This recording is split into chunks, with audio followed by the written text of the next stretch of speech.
Hey guys, welcome back to another week's episode.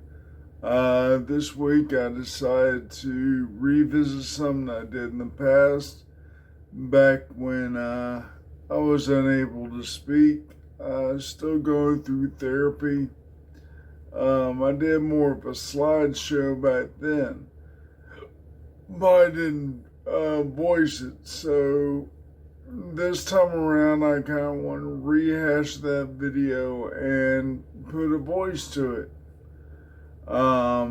Basically, what I'm talking about is the coin collecting merit badge video that I did in the past. So, wanting to redo it, so we'll go ahead and give it a try. Alright, we'll be back in just a moment.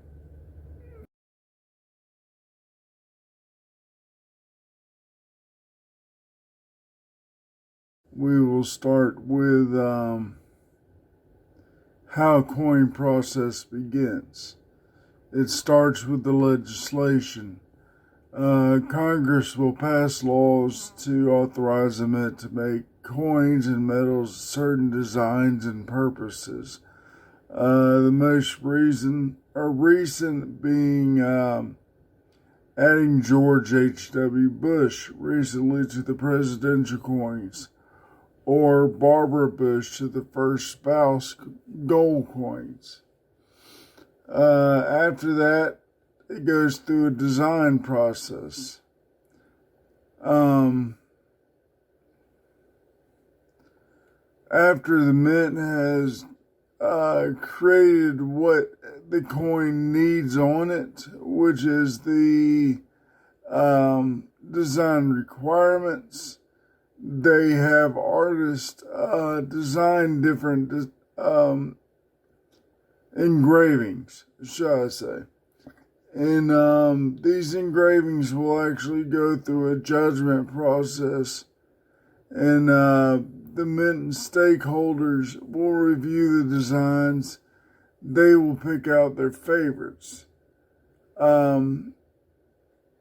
The committee will take these favorites, send them to the Secretary of the Treasury, and he has the final say on the designs.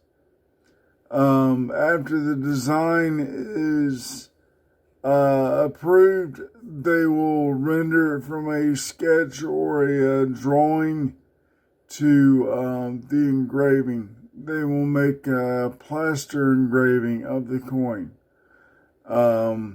After that, I believe they have computers that take 3D scans of these plaster designs, and they create dies.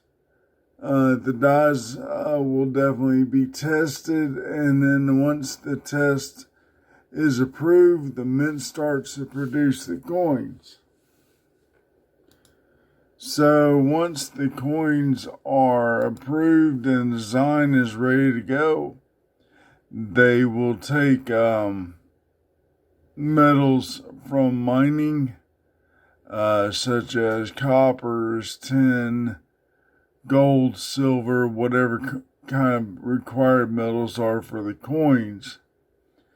And they will refine and melt these down to the purest qualities that they need to, such as a 5-cent coin is 75% copper and 25% alloy, nickel alloy.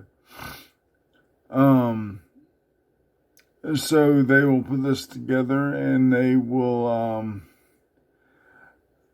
make the alloy and roll it out into sheets. Once the sheets are made, they'll go through a blanking process where it cuts out the little planchets. A planchet is basically the coin before it gets its designs on it. It's just a blank disc.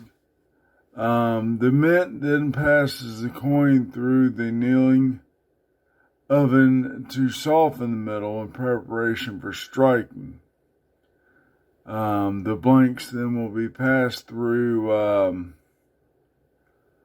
cleaning areas, like to remove any oils or dirt from the surface. any foreign metal or material can become embedded in the coin during the striking process, and they would just have to scrap the coin afterwards. So the next thing you do is upset the coins to protect the design that's going to be imprinted on the metal.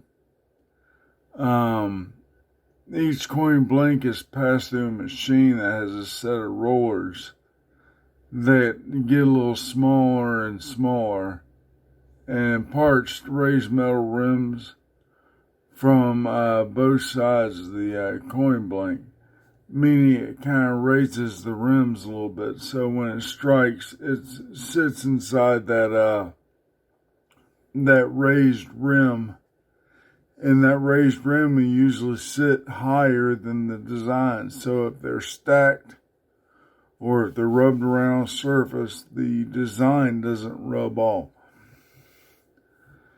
So it also helps ensure that the coins are proper diameter. Once everything there is done, the last process is stamping or striking the coin with the die. And there are different types of strike. There's a business strike, which is more of a softer metal, or not softer, more of a hazier type metal. It's basically what you find in your pocket. And then there's proof coins, which are made for collectors. They go through specialized, extremely polished dies, and they come out with nearly a mirror finish on them.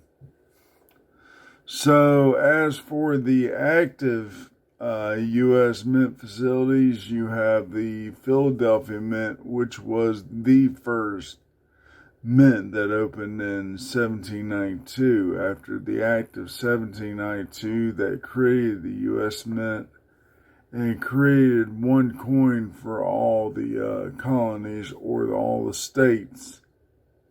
Because before that, pretty much every coin, every colony had its own coin, and you couldn't spend a Connecticut coin in Georgia and vice versa. There's discrepancies over value. Another mint that is still open today would be the Denver Mint. That began in 1863 as a local assay office. After that, I want to say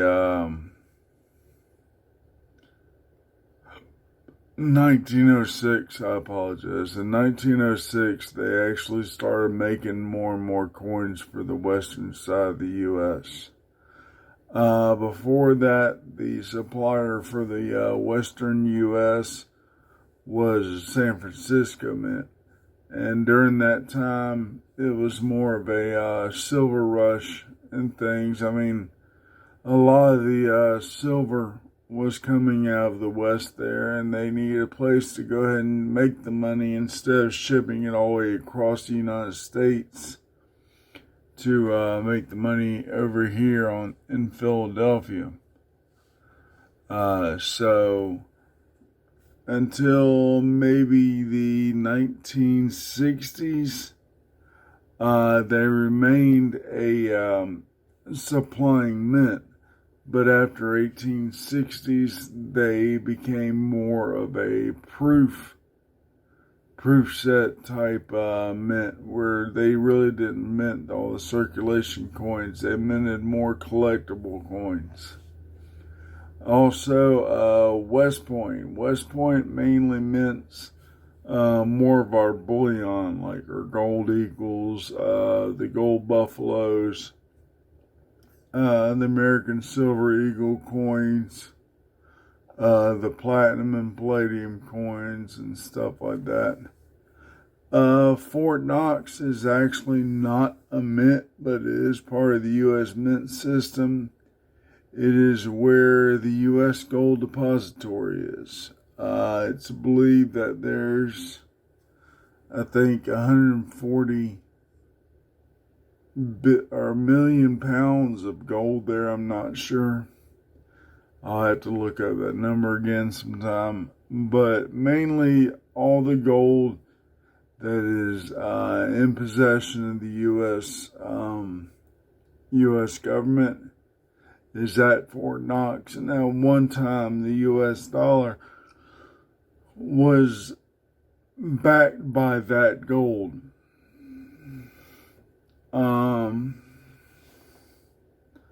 Let's see, also in the past, we had silver rushes and we had gold rushes. At that time, they would open up mints to mint coins out of the materials that were close by in the area, such as there was a big gold rush in the southeast. And three mints opened up due to that. Dahlonega, Georgia, Charlotte, North Carolina, and New Orleans, Louisiana. During the Civil War, the Union lost Dahlonega and Charlotte and New Orleans to the Confederacy. After the Civil War, they kept the New Orleans Mint, but basically shut down Dahlonega and Charlotte. So basically, Charlotte and Dahlonega were for gold coins. You would find a C or a D on a gold coin that would have been Charlotte or Dahlonega. If you saw an O on a coin, that would be New Orleans. New Orleans mainly did circulating silver coins. They rarely ever did any non-silver coins. Going on, there was a Carson City, Nevada. That was during the Silver Rush over in Oregon and Washington, all stuff. Carson City is well known for their Morgans. Morgan being one of the most famous collectible coins. And the most famous the most collectible out of the Morgans were the Carson Cities. And then we last go to the one U.S. mint that was not on U.S. soil, and that is Manila Mint in the Philippines. When the U.S. had governmental control over the Philippines and we were giving them a provisional government, we minted their coins for them. And in the beginning, before 1920, their coins were coming out of San Francisco and Denver and all. And in 1920, they took the Bank of the Philippines and turned it into a mint. So from about 1920 until we lost control of the Philippines during World War II to the Japanese, we mainly minted most of their coins there in Manila. And after the Japanese were ran out, before we gave control back to the Philippines in 1945, we still minted their coins here in the U.S., but never reopened the Manila Mint.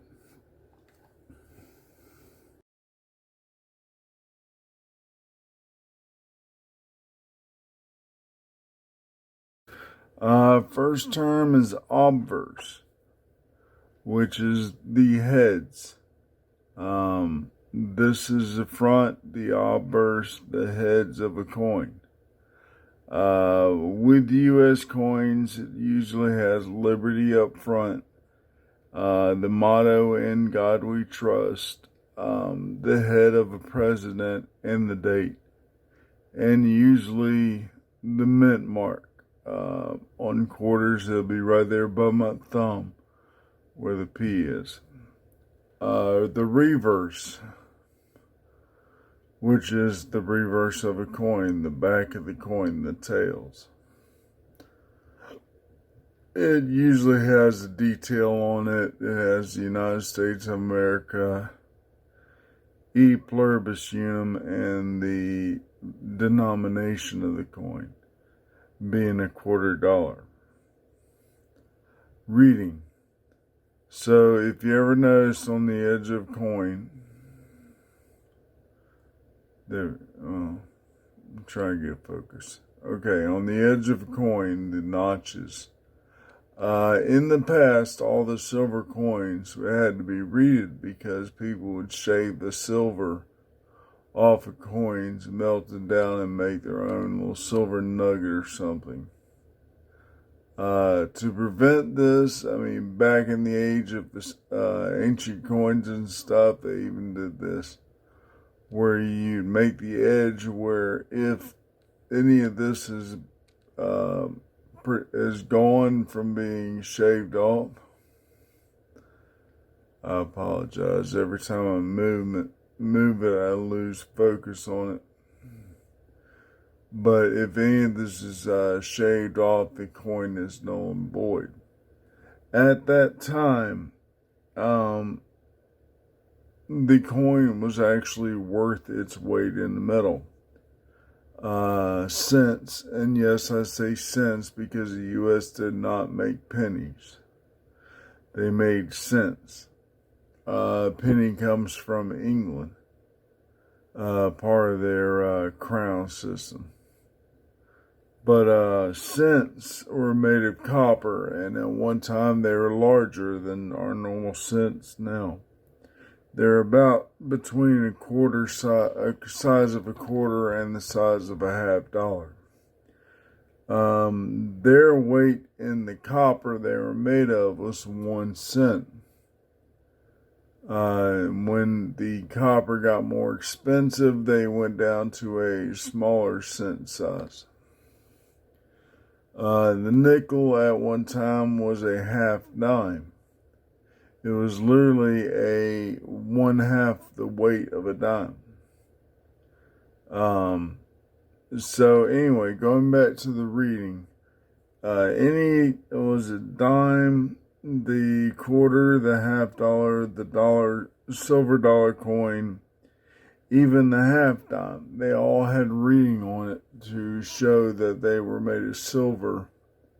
And if any of it was shaved or cut off, the coin would be damaged and not accepted.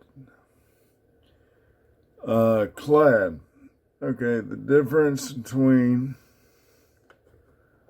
this is a 90% silver coin, and you notice that there is no copper line if you look at the side. Versus a modern dime. We'll go ahead and take one over here. You see it, there's a copper line there. That means that it has a copper core that's sandwiched between layers of a copper nickel alloy. It's copper cladded in a copper nickel alloy. So clad coin is more modern. The 90% coins were canceled in 1965. So if you find a dime, a quarter, a $50, or a silver dollar before 1965, it would be 90% silver. $50 from 65 to 70 were 40% silver. So next term is keep that separated. Next term is a typeset. This is a typeset. Usually you'll find, like a country, all the coins they made from a certain time to a certain time. Another typeset is, say, an artist like Daniel Dupuy. He did a bunch of coins for France and French Indonesia. So you can find all sorts of coins that he designed. As for a country's coins, Pretty much all the coins they made from 1800 to, I believe, 1976. Sorry. So half cents, the large cents, small cents like the Flying Eagle, the Indian Heads, the Wheats, the Memorials, the 2 cent, 3 cent silver trime, and 3 cent nickel,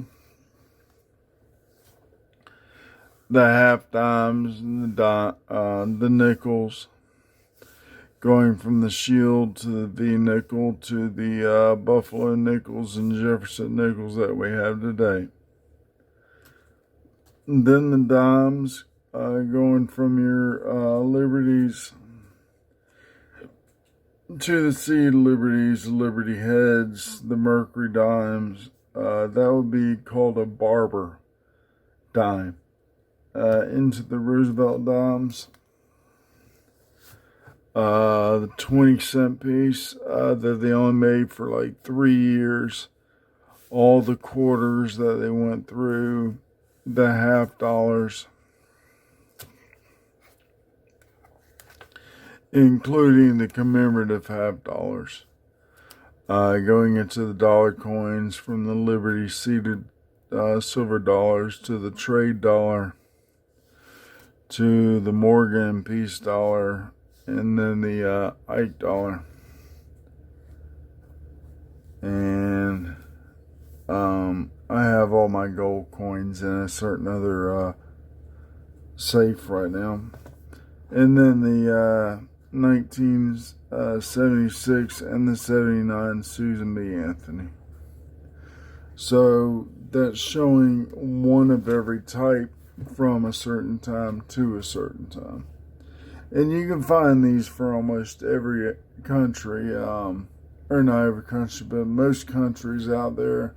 If not, you can make one your own, which I usually do. I'll take 2x2 cardboard flips and then put them in sleeve pages and put them in their own folder. So a date set. That could be one of two things. You can either collect, say you want to collect all Jefferson nickels from 1938 to present. So you would have one nickel from every mint each year that was made. Another date set is, say you want to get all the coins that are made for 1 year. Specifically, this one is the 1876 Centennial set. It's got the half dollar, the quarter, the dime, the nickel, and the cent. And if I really wanted to be thorough with this, I believe there was a 20-cent piece as well as a 3-cent piece, which I never did get thorough with it. I just got the basic ones. Now there's odd denominations that you hear me call out, like the 2 cent, the 3 cent, the half cent, the large cent, the half dime, and all that. Those are what's called obsolete coins or obsolete denominations. Something the mint doesn't make anymore. So we'll move on to the next requirement.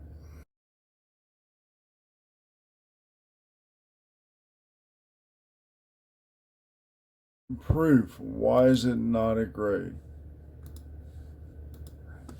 Alright, so proof is basically a coin made only for collecting. It's not made for circulation, so it's basically, it has no true grading to it. It's just a proof coin. But when it goes into business strikes, which are circulate coins, you have what starts off as a mint grade. You have a gem mint grade, which is like 65 to 70. The scale for coin grading is from 0, which is poor grade, all the way up to a MS70, which is a gem mint grade. These are considered gem quality. They have All their luster. There's no defects, no dings, no bag marks, nothing on them whatsoever that deters from how perfect they are. These will get grades from 65 to 70. Choice mint state is from 60 to 64. They start to show a little bit of wear, but they retain a lot of their luster and a lot of their detail. There's no wear on them, but they do have dings and bag marks, what we call chatter. If you look on this Morgan here, you see a little bit of chatter on her cheek.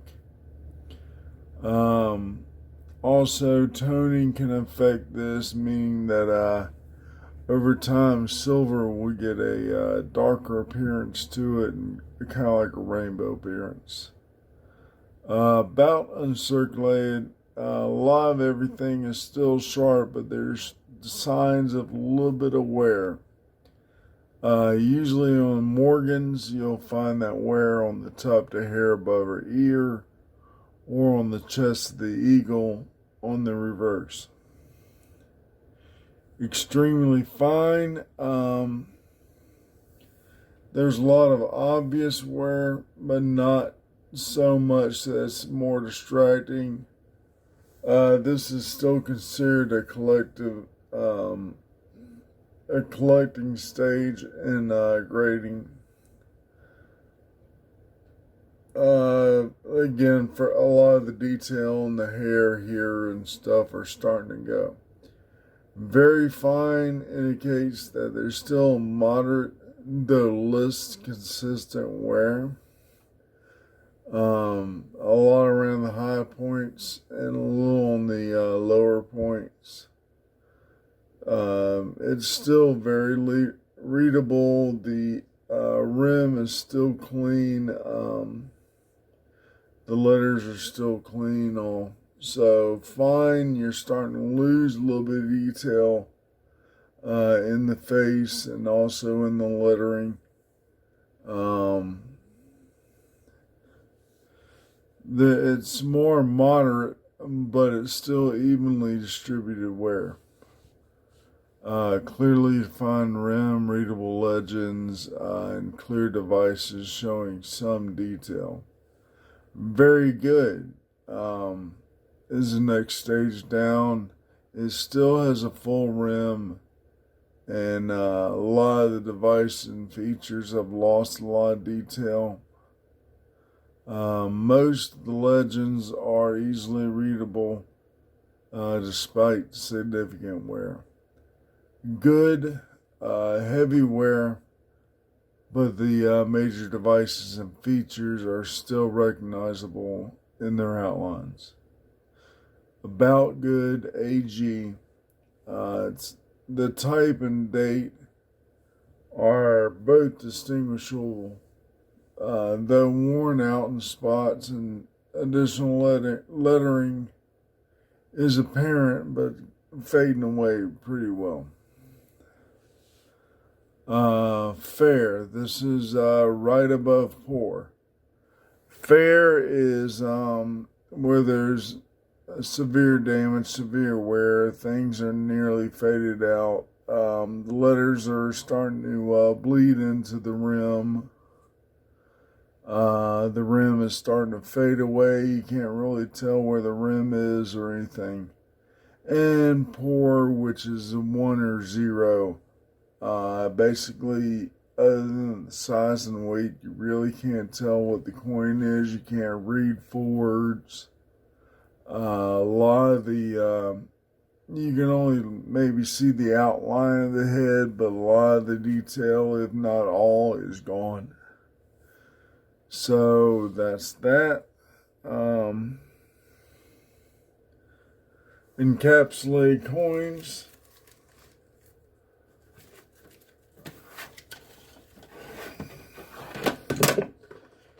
Coins that are encapsulated are usually in a plastic container to keep them from going any further south than what they are. Basically, this is here to protect them from getting any worse. It protects them from the element. It protects them from being dinged. It's pretty well airtight, so no air gets in there, no oxidation. And the only way it can really get damaged is if you actually puncture the plastic. So